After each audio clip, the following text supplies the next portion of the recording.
আমি আজকে বাংলা সিরিয়ালের বিষয়ে বলতে চাই। জীবনে প্রত্যেকটা সিচুয়েশন এক সাইডে আর বাংলা সিরিয়াল এক সাইডে।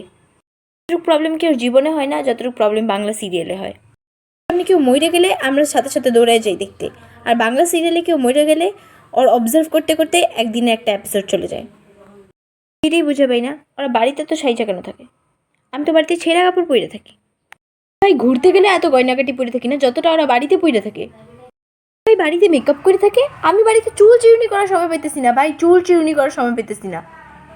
বাংলা সিরিয়ালে শাশুড়ি যেইটা বলতেছে ওইটাই শুনতেছে, যা ইচ্ছা তা বলতেছে সেটাই শুনতেছে।